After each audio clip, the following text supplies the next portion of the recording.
Hello guys, అందరికీ welcome to our channel. ఇవాళ వీడియోలో సోలో లెవెలింగ్ సీజన్ 2కి సంబంధించిన ఎపిసోడ్ 7ని ఎక్స్ప్లెయిన్ చేయబోతున్నాను. ఎపిసోడ్ అయితే చాలా బాగుంటుంది. సో వీడియోని స్కిప్ చేయకుండా ఎన్ని వరకు అయితే చూడండి. అండ్ ఇంకో వీడియోకి లైక్ చేయకుంటే ప్లీజ్ గైస్ లైక్ అయితే చేయండి. మీరు లైక్స్ చేయడం వల్ల ఇలాంటి మరెన్నో వీడియో చేయడానికి ఎంకరేజ్మెంట్గా ఉంటుంది. సో ఈ వీడియోకి నేను ఒక 500 లైక్స్ టార్గెట్గా ఇస్తున్నాను. ప్రతి ఒక్కరు కూడా వీడియోకి లైక్ చేసి మన టార్గెట్ని ఫినిష్ అయితే చేయండి. అలాగే మన ఛానల్ కొత్తగా వచ్చేస్తుంటే సబ్స్క్రైబ్ చేసుకొని పక్కన బెల్ ఐకాన్ డబ్బి ఆల్లోకి యాక్టివిటీ అయితే చేసుకోండి. సో ఎటువంటి లేట్ చేయకుండా వీడియోనైతే స్టార్ట్ చేసేద్దాం guys. So let's get start the video. Episode స్టార్టింగ్లో హంటర్ స్టేషన్ బిల్డింగ్ను చూపిస్తారు. ఆ బిల్డింగ్ ముందట చాలా మంది న్యూస్ రిపోర్టర్స్ ఉంటారు. అప్పుడే అక్కడికి చాయ్జంగ్ అండ్ బెక్ యూనుహో అయితే వస్తారు. యూనుహో ఉండి ఇక్కడేంటి ఇంతమంది ప్రెస్ వాళ్ళు ఉన్నారు అని చాయ్జంగ్ని అడుగుతాడు. అంతలో న్యూస్ రిపోర్టర్స్లో ఒకడు, మీ ఇద్దరు ఇక్కడికి లీ మిన్సంగ్ని మీ గిల్లో రిక్రూట్ చేసుకోవడానికి వచ్చారా అని, అతను యాక్టింగ్ నుండి రిటైర్ అయ్యే అవకాశం ఉందా అని యూన్హోని బ్యాక్ టు బ్యాక్ క్వశ్చన్స్ అడుగుతూ ఉంటారు. యూన్హో మాత్రం అసలు వీళ్ళు ఎవరి గురించి మాట్లాడుతున్నారు అని తన మనసులో అనుకుంటూ ఉంటాడు. ఇంకా యూన్హో ఉండి న్యూస్ రిపోర్టర్తో నేను అతని కోసం రాలేదు అని చెప్తాడు. మరోవైపు చాయ్జంగ్ కూడా ఆల్రెడీ మిన్సంగ్ రేపర్ గిల్తో కాంటాక్ట్ చేసుకున్నాడు అని చెప్తాడు. వీళ్ళు ఇచ్చిన రిప్లైకి న్యూస్ రిపోర్టర్స్ కొంచెం డిసప్పాయింట్ అయ్యి అక్కడ నుండి వెళ్ళిపోతారు. ఇంకా యూనుహో అండ్ చాయ్జంగ్ వాళ్ళ గిల్స్ ఎదుర్కొన్న రీసెంట్ ఇన్సిడెంట్స్ గురించి మాట్లాడుకుంటూ లోపలికి నడుచుకుంటూ వెళ్తూ ఉంటారు. అంతలో చాయ్జంగ్ ఉండి నీకు ఎస్రెంగ్ హంటర్స్ అవసరమా, వాళ్ళతో కలిసి వారిని ఏమైనా స్టార్ట్ చేయబోతున్నావా అని చాయ్జంగ్ యూనుహోని ఎగతాళి చేస్తాడు. వెంటనే యూనుహో ఉండి నేను కూడా నిన్ను ఇదే క్వశ్చన్ అడగాలనుకుంటున్నాను అని అంటాడు. ఇలా వీళ్ళిద్దరూ వాళ్ళ రైవలిటీని ఫీల్ అవుతూ ఉంటారు. అప్పుడే అక్కడికి రేపర్ గిల్డ్ మాస్టర్ అయిన టిమ్ టోగ్యూ మధ్యలో వచ్చి మీరిద్దరు మిన్సింగ్ని నా నుండి లాక్కోవడానికి వచ్చారా అని అడుగుతాడు. ఇది విన్న చాయ్జంగ్ అండ్ యూనుహో ఉండి వాణ్ణి నువ్వు మడిచి జోబులో పెట్టుకో అని అంటారు. అంతలో అక్కడికి మన జిను అయితే ఎంట్రీ ఇస్తాడు. కట్ చేస్తే జీనా యొక్క స్కూల్ని అయితే చూపిస్తారు. జీనా క్లాస్మేట్స్ అందరూ కూడా హంటర్ అసోసియేషన్ ముందర జరుగుతున్న లేమ్ మిన్సంగ్ ప్రెస్ కాన్ఫరెన్స్ చూస్తూ మిన్సంగ్ గురించి మాట్లాడుకుంటూ ఉంటారు. ఇక్కడ ప్రెస్ వాళ్ళకి నేనే పోటీగాని అని లేమ్ మిన్సింగ్ కటింగ్లు ఇస్తూ ఉంటాడు. వీడి కర్మ జినువుకి కూడా ఈరోజే రీఅసైన్మెంట్ అయితే ఉంటుంది. అప్పుడే జినువు తన ర్యాంక్ రీటెస్టింగ్ కోసం బిల్డింగ్ లోపలికి వెళ్తుండగా మిన్సంగ్ యొక్క సెక్యూరిటీ గార్డ్స్లో ఒకడు జినువుని ఆపుతాడు. జినువు ఉండి నాకు లోపల పని ఉందని చెప్తాడు. అందుకు ఆ సెక్యూరిటీ గార్డ్ ఇప్పుడు కుదరదు అని అంటాడు. ఇదంతా మిన్సంగ్ దూరంగా ఉండి చూస్తూ ఉంటాడు. అంతలో అక్కడికి హంటర్ అసోసియేషన్ చైర్మన్ అయిన గో గన్హే అయితే వస్తాడు. గన్హే ఉండి జినువుని అడ్డుకుంటున్న సెక్యూరిటీ గార్డ్తో అతన్ని ఆపేందుకు రైట్స్ నీకు లేవు అని, అతను మా గెస్ట్ అని గన్హే అయితే చెప్తాడు. అంతేకాకుండా గన్హే ఉండి ఈ టైంలో మీరు ప్రెస్ కాన్ఫరెన్స్ ని నిర్వహించకూడదు అని నేను చెప్పినట్లు నాకు గుర్తుంది అంటూ జినువుని తీసుకుని లోపలికి వెళ్తాడు. జినువు లోపలికి వెళ్ళడం చూసిన మిన్సంగ్ తను కూడా లోపలికి వెళ్ళబోతుండగా మన జించుల్ మిన్సంగ్ ని ఆపేసి లోపల ఆల్రెడీ మరొకరికి రీఅసైన్మెంట్ జరుగుతుంది, అది పూర్తయ్యాకే మీరు లోపలికి వెళ్ళడం కుదురుతుంది అని జించుల్ అంటాడు. వెంటనే మిన్సంగ్ జించుల్తో నేను ఎవరో తెలుసా అని అడుగుతాడు. అందుకు జించుల్ నువ్వు ఎవడైతే నాకేంటి, నీ ల్యాక్ ఆఫ్ కన్సిడరేషన్ నేను అప్రిషియేట్ చేయను అని జించుల్ మిన్సంగ్ని భయపెట్టేస్తాడు. మరోవైపు జినువు తన కోసం వెయిట్ చేస్తున్న యూన్హో అండ్ చాయ్జంగ్ ని చూస్తాడు. ఇంకా గన్హే జినువుని తీసుకుని రీఅసైన్మెంట్ రూమ్ కి అయితే వెళ్తాడు. అప్పుడే ర్యాంక్ చెకింగ్ చేసే పర్సన్ ఉండి హంటర్ నేచర్ ని కన్ఫర్మ్ చేయడానికి మీ ఎబిలిటీస్ ని చూపించని అని జినువుని అడుగుతాడు. అందుకు జినువు ఒక షాడో సోల్జర్ ని సమన్ చేసి నేను వీళ్ళని సమన్ చేయగలను అని అంటాడు. ఇది చూసిన చెకింగ్ పర్సన్ ఉండి మీరు ఎంతమందిని సమన్ చేయగలరు అని అడుగుతాడు. అప్పుడే గన్హే ఉండి హంటర్ సంగ్ నీ ఎబిలిటీస్ గురించి జించుల్ నాకు మొత్తం రిపోర్ట్ చేశాడు, సో నువ్వు నీ ఎబిలిటీస్ ని ఇంకా హోల్డ్ చేయడానికి ట్రై చేయకు అని గన్హే అంటాడు. ఇది విన్న జినువు గన్హే చెప్పింది నిజమే, నా ఎబిలిటీస్ ని ఎక్కువ రోజులు దాచలేను అంటూ తన షాడో ఆర్మీని సమన్ చేస్తాడు. అంతేకాకుండా జినువు ఉండి నేను 100 కంటే ఎక్కువ మందిని సమన్ చేయగలను అని చెబుతాడు. బయట చాయ్జంగ్ అండ్ యూన్హో రీఅసైన్మెంట్ రూమ్ నుండి వచ్చే మ్యాజిక్ పవర్ ని ఫీల్ అయ్యి షాక్ అయిపోతారు. నెక్స్ట్ సీన్ లో జినువు యొక్క రీఅసైన్మెంట్ కంప్లీట్ అయిపోతుంది. జినువు న్యూ హంటర్ ఐడిని రిసీవ్ చేసుకుంటాడు. అందులో జినువు యొక్క ర్యాంక్ ఎస్ ర్యాంక్ ఉంటుంది. జినువు ఆ ఐడి కార్డ్ ని తీసుకొని ఇప్పుడు నేను ఆ స్పియర్ ని అమ్మితే ఎటువంటి రీజన్స్ చెప్పాల్సిన అవసరం లేదు అని, డీమన్ క్యాసిల్ లో ఉన్న 100 ఫ్లోర్స్ ని డిఫీట్ చేయాలి అంటే నాకు కావాల్సిన గేర్స్ ని కవర్ చేయాలి అని తన మనసులో అనుకుంటూ ఉంటాడు. కట్ చేస్తే జినువు చాయ్జంగ్ కి అండ్ యూన్హోకి ఎదురవుతాడు. చాయ్జంగ్ ఉండి జినువు ఎస్ ర్యాంక్ హంటర్ అయినందుకు కంగ్రాట్స్ చెప్తూ ఉంటాడు. యూన్హో ఉండి నువ్వు ఫ్రీ అయితే నీతో ఒక విషయం డిస్కస్ చేయాలని జినువుతో చెప్తాడు.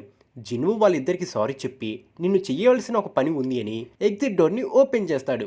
నెక్స్ట్ సీన్ లో Jinah and Han 10th S rank hunter అంటూ స్ట్రీమింగ్ అవుతున్న న్యూస్ ని చూస్తారు. జీనా మాత్రం జినువుని చూసి షాక్ అవుతుంది. జీనాతో పాటు చాలా మందికి జిన్వు కొరియా కంట్రీలోనే 10th ఎస్ ర్యాంక్ హంటర్ అని తెలుస్తుంది. మన జిన్వు వల్ల కొరియా కంట్రీలో 2 years తర్వాత ఒక ఎస్ ర్యాంక్ హంటర్ అవాక్ అవుతాడు. న్యూస్ ఛానల్లో మన జిన్వునే హాట్ టాపిక్ గా మారిపోయి ఉంటాడు. ఇంకా లే మిన్సింగ్ ని ఎవరు కూడా దేకరు. నెక్స్ట్ సీన్ లో జిన్హోని అండ్ తన డాడ్ ని అయితే చూపిస్తారు. యాక్చువల్లీ జిన్హో వాళ్ళ డాడ్ జిన్వుని మన గిల్లో జాయిన్ చేయించమని జిన్హోని అడుగుతాడు. జిన్హో తన డాడ్ ఇచ్చిన ఆఫర్ గురించి జిన్వుతో డిస్కస్ చేస్తాడు. అందుకు జిన్హో వాళ్ళ డాడ్ ఇచ్చిన ఆఫర్ ని యాక్సెప్ట్ చేయడు. జిన్వు ఇలా వేరే వాళ్ళ గిల్లో జాయిన్ అవ్వడానికి కారణం మీకు తెలుసు. స్పెషల్ గా నేను చెప్పాల్సిన అవసరం లేదనుకుంటా. ఇదంతా జిన్హో తన డాడ్ తో చెప్తూ ఉంటాడు. అంతేకాకుండా జిన్హో ఉండి జాయిన్ అవ్వమని అడిగాడు అని తన డాడ్ తో చెప్తాడు. ఇందుకు జిన్హో వాళ్ళ డాడ్ ఉండి అయితే నువ్వు నీ బాధ్యతలన్నీ వదిలేసి వేరే చోట పనిచేయాలనుకుంటున్నావా అని అడుగుతాడు. అందుకు జిన్హోతో కలిసి చేసిన అన్ని రైట్స్ ని గుర్తు చేసుకుని జిన్హోతో కలిసి పని చేయాలనుకుంటున్నాను అని తన డాడ్ తో చెప్తాడు. తిరిగి హంటర్ అసోసియేషన్ బిల్డింగ్ దగ్గరికి వస్తే ఇక్కడ న్యూస్ రిపోర్టర్స్ తమ క్వశ్చన్స్ తో జిన్హోని వేసుకుంటూ ఉంటారు. అప్పుడే జిన్హో షోల్డర్ మీద హ్యాండ్ వేసి వీళ్ళ మధ్య నుండి వెళ్ళడం కొంచెం రిస్కే, సో నేను మీ ఇంటి దగ్గర వరకు డ్రాప్ చేస్తాను అని అంటాడు. అందుకు జిన్హో ఇట్స్ ఓకే అంటూ 1 second లో ప్రెస్ వాళ్ళ బ్యాక్ సైడ్ టెలిపోర్ట్ అవుతాడు. ఇది చూసిన చాయ్జంగ్ అండ్ యూన్హో షాక్ అయిపోతారు. చాయ్జంగ్ ఉండి తను ఒక మేజ్ టైప్ హంటర్ అయినా ఫిజికల్ స్ట్రెంత్ లో కూడా బలంగానే ఉన్నాడు అని అంటాడు. మరోవైపు యూన్హో కూడా తన మనసులో చాలా ఫాస్ట్ గా ఉన్నాడు. నేను అస్సలు చూడలేకపోయాను. నేను చివరిగా వీని చూసినప్పుడు కంటే ఇప్పుడు ఇంకా చాలా బలంగా మారిపోయాడు అని అనుకుంటూ ఉంటాడు. కట్ చేస్తే మన జిన్వు తనకు కావాల్సిన ఎక్విప్మెంట్స్ కోసం హంటర్ ఆప్షన్ ని విజిట్ చేస్తాడు. అక్కడ జిన్వు డీమన్ క్యాజిల్లో ఉండే మంటల నుండి ప్రొటెక్ట్ చేసే ఆర్టిఫాక్ట్ కోసం వెతుకుతూ ఉంటాడు. చివరికి జిన్వు ఫ్లేమ్స్ నుండి ప్రొటెక్ట్ చేసే ఒక కేప్ ని అండ్ వాటర్ మ్యాజిక్ ఉన్న రింగ్ ని చూస్తాడు. కానీ అవి చాలా ఎక్స్పెన్సివ్ గా ఉంటాయి. జిన్వు డిస్కౌంట్ అడుగుతాడు. అందుకు సేల్ పర్సన్ నుండి మేము ఆఫర్ ప్రైస్ కి సేల్ చేస్తాము అని, అయితే మీరు ఇక్కడుండి ఈ గ్లాస్ ని బ్రేక్ చేస్తే వాటిని ఫ్రీగా ఇస్తాము అని ఆ సేల్ పర్సన్ జిన్వుతో చెప్తాడు. అంతేకాకుండా ఆ సేల్ పర్సన్ నుండి ఈ గ్లాస్ లో మేము మ్యాజిక్ ని యూజ్ చేశాము, ఈ గ్లాస్ ని ఒక హెయిర్ రంగ్ హంటర్ కూడా ఏం చేయలేడు అని ఆ సేల్ పర్సన్ జిన్వుతో చెప్తాడు. జిన్వు మాత్రం ఫ్రీ అనేసరికి రెచ్చిపోయి తన ఫిష్ తో గ్లాస్ ని పంచేయబోతుండగా సేల్ పర్సన్ మధ్యలో జిన్వుని ఆపేసి జస్ట్ జోక్ అని ఈ గ్లాస్ బ్రేక్ అయినా లేకుంటే పగులు వచ్చినా సెక్యూరిటీ వాళ్ళు ఇక్కడికి వచ్చేస్తారు అని చెప్తాడు. అందుకు జిన్వు ఆ సేల్ పర్సన్ కి సారీ చెప్పి నాకు ఇంకా కొంత స్టఫ్ లైక్ డాగర్స్ కావాలి అని అడుగుతాడు. అప్పుడే అక్కడికి మరొకడు వచ్చి వెపన్స్ ని నేను చూపిస్తాను నాతో పాటు రాండి అని అంటాడు. ఇక్కడ జిన్వు కేవలం తన ఆరతోనే ఆ గ్లాస్ ని కొంచెం బ్రేక్ చేస్తాడు. ఆ సేల్ పర్సన్ ఆ గ్లాస్ కి పగులు ఉండటం గమనిస్తాడు. ఇక్కడ జిన్వు ఒక డాగర్ చూసి ప్రైస్ ఎంత అని అడుగుతాడు. ఆ డేగర్ స్ట్రెంత్ కసాకా వెనం ఫ్యాంగ్ కి ఈక్వల్ గా ఉంటుంది, కానీ ప్రైస్ మాత్రం చాలా ఎక్స్పెన్సివ్ గా ఉంటుంది. అప్పుడే జిన్వు సీక్రెట్ గా తన ఇన్వెంటరీని ఓపెన్ చేసి నైట్ కిల్లర్ డేగర్ ని బయటకు తీసి ఆ సేల్ పర్సన్ కి ఇచ్చి ఈ డేగర్ ఎంత ఉండొచ్చు అని అడుగుతాడు. అందుకు ఆ సేల్ పర్సన్ డేగర్ యొక్క అటెన్షన్ ని అండ్ డీటెయిల్ ని చూసి ఈ డేగర్ యొక్క ధర 100 million కంటే తక్కువ పలకదు అని చెబుతాడు. ఇది విన్న జిన్వు షాక్ అయ్యి ఈ డేగర్ ని స్టోర్ లో నేను 2.8 million గోల్డ్ తోనే కొన్నాను అని తన మనసులో అనుకుంటాడు. ఇంత ప్రైస్ డిఫరెన్స్ ఉండేసరికి జిన్వు తన స్పీయను కూడా షేర్ చేయాలనుకోడు. నెక్స్ట్ సీన్ లో జీనాని చూపిస్తారు. జిన్వు ఎస్ ర్యాంక్ హంటర్ అయిన తర్వాత న్యూస్ రిపోర్టర్స్ జిన్వు కన్నా జీనాని ఎక్కువ కవర్ చేస్తూ ఉంటారు. జిన్వుని ఫాలో అవుతూ ప్రెస్ వాళ్ళు జిన్వు ఇంటి దగ్గర దాకా వచ్చి ఉంటారు. అప్పుడే జిన్వు జీనాతో రేపటి నుండి దాదాపు 1 week పాటు ఇంటికి రాలేను అని చెప్తాడు. అందుకు జీనా ఏంటి మళ్ళీనా అని అడుగుతుంది. అంతలో కాలింగ్ బిల్ అయితే మోగుతుంది. ఎవరా అని జిన్వు డోర్ ని ఓపెన్ చేస్తాడు. అక్కడ మన జిన్హో అయితే ఉంటాడు. జీనా ఉండి అతను మీ ఫ్రెండా అని అడుగుతాడు. అందుకు జిన్హో ఆమె మీ సిస్టరా, నేను మీ అన్నయ్య యొక్క నమ్మకమైన అసిస్టెంట్ అని చెప్తాడు. వెంటనే జిన్హో భుజాన్ని నొక్కి పెడుతూ మాకు 1 week పని ఉంది అని అంటాడు. జిన్వు సిగ్నల్ ని అర్థం చేసుకుని అవును అవును అని అంటూ ఉంటాడు. కట్ చేస్తే జిన్వు రూమ్ లో జిన్హో నిద్రపోతూ ఉంటాడు. జిన్వు మాత్రం 1 week జీనాకి దూరంగా ఉండాలి కనుక జీనా సేఫ్టీ కోసం ఒక సుప్రీం హయోక్ ని జీనా షాడోలోకి పంపిస్తాడు. అంతేకాకుండా కొన్ని షాడో సోల్జర్స్ ని తన సిటీ పాట్రోలింగ్ కి పంపిస్తాడు. అప్పుడే మనం ఒక బిగ్ సర్ప్రైజ్ ని చూస్తాం. ఒక యాంట్ వాటర్ మీద ఫ్లై అవుతూ వెళ్ళడం మనం చూస్తాము.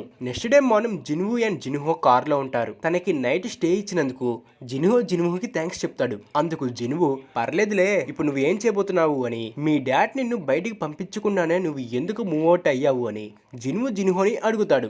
అందుకు జిన్హో ఉండి ఇది నా ఓన్ కాన్సెక్వేషన్ కోసమే అని అంటాడు. అంతేకాకుండా జిన్హో ఉండి ఎందుకు నువ్వు ఇప్పుడు డిఎస్ టవర్ కి వెళ్తున్నావు, నిన్నేమో 1 week పని ఉందని చెప్పావు అని జిన్హోని అడుగుతాడు. అందుకు జిన్హో ఉండి నేను ట్రైనింగ్ కోసం వెళ్తున్నాను అని అంటాడు.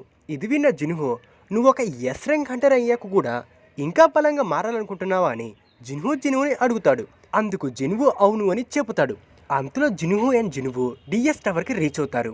ఇంకా జినువు డీమన్ క్యాసిల్లోకి వెళ్తాడు. తను తెచ్చుకున్న వాటర్ మ్యాజిక్ రింగ్ని అండ్ కేప్ని వేసుకుంటాడు. అప్పుడే ఒక క్విస్ట్ అయితే వస్తుంది. క్విస్ట్ ఏమిటంటే డీమన్ మోనార్క్ అయిన బారాన్ని డిఫీట్ చేసి తన సోల్ని కలెక్ట్ చేయాల్సి ఉంటుంది. దీనికి రివార్డ్గా షాడో ఎక్స్చేంజ్ ఎబిలిటీ కోసం ఒక రూన్ స్టోన్ అయితే వస్తుంది. ఇంకా హంటింగ్ అయితే స్టార్ట్ చేస్తాడు. 75 ఫ్లోర్కి అయితే వెళ్తాడు. నెక్స్ట్ సీన్లో జిన్హో వాళ్ళ డాడ్ని అయితే చూపిస్తారు. జిన్హో తనంతటా తాను ఇంటి నుండి బయటికి వెళ్ళిపోవడం వల్ల జినువో వాళ్ళ డాడ్ అయిన మ్యూంగాన్ కొంచెం ఫీల్ అయినప్పటికీ తను ఏంటో నిరూపించుకోవడానికి వెళ్ళాడు అని మ్యూంగాన్ జినువోని అర్థం చేసుకుంటాడు. అప్పుడే మ్యూంగాన్ స్పృహ తప్పి కింద పడిపోతాడు. ఇక్కడ జినువో ఒక జైంట్ మాన్స్టర్ ని చూస్తాడు. అంతేకాకుండా జినువో టస్క్ ని సమన్ చేసి ఆ మ్యాజిక్ స్పియర్ ని టస్క్ కి ఇస్తాడు. టస్క్ కూడా తన జైంట్ ఫామ్ లోకి చేంజ్ అయ్యి తన ఫైర్ స్పెల్ ని యూజ్ చేస్తాడు. ఒక అటాక్ తో ఆ జైంట్ మాన్స్టర్ డిఫీట్ అవుతుంది. కట్ చేస్తే హాస్పిటల్లో జినువో వాళ్ళ డాడీ అయిన మ్యూంగాన్ అయితే చూపిస్తారు. జినువో వాళ్ళ డాడీకి కూడా జినువు వాళ్ళ మామ్కి వచ్చిన ఎటర్నల్ స్లీప్ డిసీజ్ అయితే వచ్చి ఉంటుంది. ఈ డిసీజ్ వల్ల ఇంకా వాళ్ళ జీవితంతో నిద్రపోతూనే ఉంటారు, just like coma. Next scene లో పాట్రోలింగ్ చేస్తున్న అన్నోన్ ఇద్దరు హంటర్స్ అయితే చూపిస్తారు. అప్పుడే వాళ్ళ ముందట ఒక యాంట్ అయితే ఉంటుంది. ఇక్కడ జినువు లెవలప్ అవుతూ ఉంటాడు. జినువు తన షాడో ఆర్మీని 6 టీమ్స్ గా డివైడ్ చేసి డీమన్ హంటింగ్ కి పంపిస్తాడు. అంతేకాకుండా ఆ 6 టీమ్స్ కి 2 ఆర్డర్స్ అయితే ఇస్తాడు. ఫస్ట్ ఆర్డర్ వచ్చేసి ఎవరికైనా ఎనిమి కనబడితే వాళ్ళని ఓడించాల్సి ఉంటుంది. సెకండ్ ఆర్డర్ వచ్చేసి ఎంట్రీ పర్మిట్ కనబడితే జినువుకి తెలియజేయాల్సి ఉంటుంది. ప్రెసెంట్ జినువు 18th ఫ్లోర్ కి రీచ్ అయ్యి 2 డేస్ అవుతుంది. అప్పుడే జినువు మాన చాలా స్పీడ్ గా డిక్రీజ్ అవుతూ ఉంటుంది. రీజన్ తన షాడోస్ డిస్ట్రాయ్ అవుతున్నాయని అర్థం. జినువు పంపించిన 6 టీమ్స్ లో హైయాక్స్ ఏ టీమ్ అండ్ హైయాక్స్ బి టీమ్ 2 టీమ్స్ కూడా డిస్ట్రాయ్ అయ్యి ఉంటాయి. షాడో ఆర్మీ మీద అటాక్ చేసే వాళ్ళు తమ కన్నా బలహీనంగా ఉండే షాడోస్ మీద అటాక్ చేస్తూ ఉంటారు. దీనిని అర్థం చేసుకున్న జినువు నెక్స్ట్ వాళ్ళు అటాక్ చేయబోయేది ట్యాంక్ టీమ్ మీదే అని ట్యాంక్ ఉన్న వైపు అయితే వెళ్తాడు. ఇక్కడ ట్యాంక్ టీమ్ మీద ఆ డీమన్ నైట్స్ అటాక్ చేసి డిస్ట్రాయ్ చేసేస్తారు. సేమ్ టైం జినువు అక్కడికి రీచ్ అవుతాడు. జినువుని చూసిన డీమన్ నైట్స్ జినువు మీద అటాక్ చేయడం స్టార్ట్ చేస్తారు. జినువు ఈజీగా వాళ్ళని డిఫీట్ చేస్తాడు. ఇంకా కేవలం ఒక డీమన్ నైట్ మాత్రమే మిగిలి ఉంటుంది. ఆ డీమన్ నైట్ జినువుని చూసి భయపడిపోతూ ఉంటుంది. జినువు ఆ డీమన్ నైట్ ని ఇంకా భయపెట్టేందుకు తన బ్లడ్ లస్ట్ ని రిలీజ్ చేస్తాడు. దట్స్ ఇట్ గైస్, ఇంతటితో ఈ వీడియో అయితే ఎండ్ అవుతుంది. ఎపిసోడ్ 7 మీకు ఎలా అనిపించిందో కింద కామెంట్ సెక్షన్లో కామెంట్ అయితే చేయండి. మళ్ళీ మరొక ఇంట్రెస్టింగ్ ఎపిసోడ్తో మళ్ళీ కలుద్దాం. అంటే take care, good bye, thanks for watching the video guys.